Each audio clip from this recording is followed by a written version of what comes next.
Assalamualaikum warahmatullahi wabarakatuh. Kembali lagi bersama saya Rina Rahmawati dengan NIM 1911S1032. Saya berasal dari kelas D3B. Nah, hari ini kita akan menganalisis data menggunakan ANOVA 2 arah tanpa pengulangan.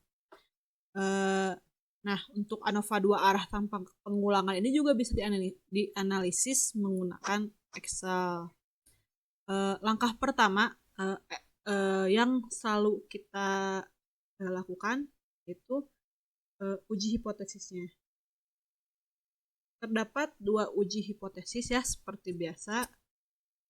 Ya, terdapat uji hipotesis di mana uji hipotesis pertama yaitu H0 diterima dan H1 ditolak jika F hitung kurang daripada F tabel, dan hipotesis kedua yaitu H1 diterima dan H0 ditolak jika F hitung lebih besar daripada tabel. Nah, selanjutnya kita langsung saja untuk menganalisis datanya.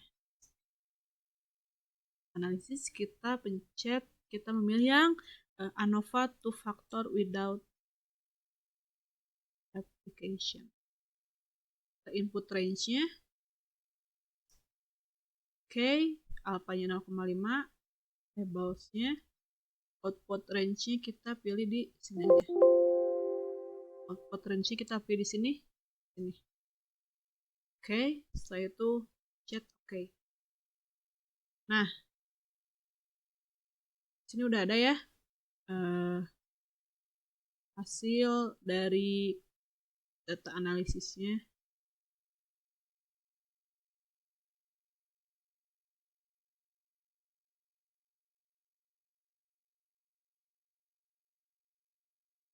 Nah, bawah dikit ya. Dimana di sini ada jumlah dari rata-rata varian berdasarkan analis dan pH meternya. Dapat dilihat ya di sini untuk datanya.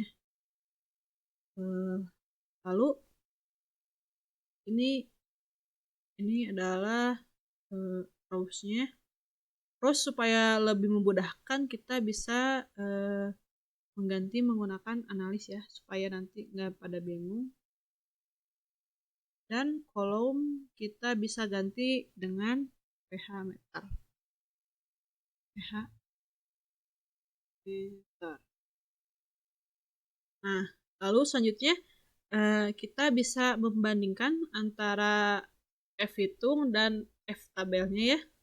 Dimana F hitung untuk analis yaitu 1,1395 dan F tabelnya yaitu 18,51282. Nah, dapat disimpulkan berarti ya hipotesis mana yang bisa diterima. Jadi hipotesis yang diterima kita simpan di sini aja.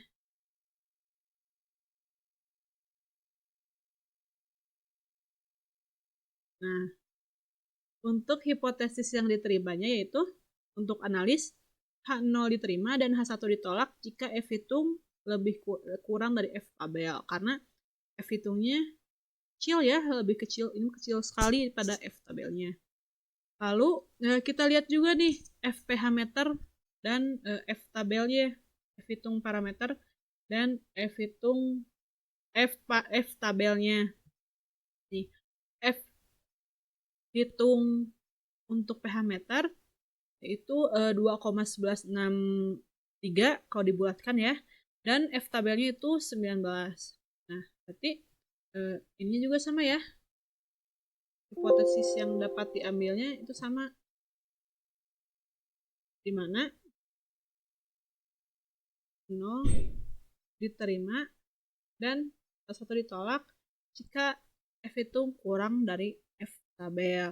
Maksudnya kurang itu jadi tidak ada pengaruhnya terhadap hasil dari pengukuran pH-nya.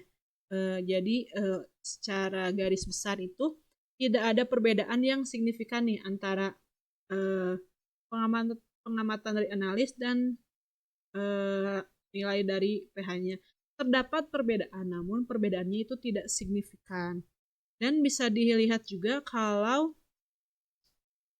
ininya kurang, kalau F hitungnya kurang daripada F tabel, ini P value-nya juga lebih besar daripada 0,05.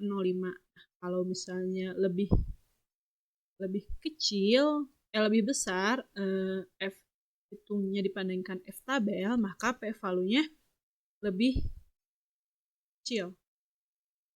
Nah, mungkin cukup sekian yang bisa saya sampaikan mengenai ANOVA 2 arah tanpa pengulangan. Mohon maaf jika banyak kesalahan, mohon maaf jika banyak kata yang berbelit-belit. Wabillahi taufiq wal hidayah. Wassalamualaikum warahmatullahi wabarakatuh.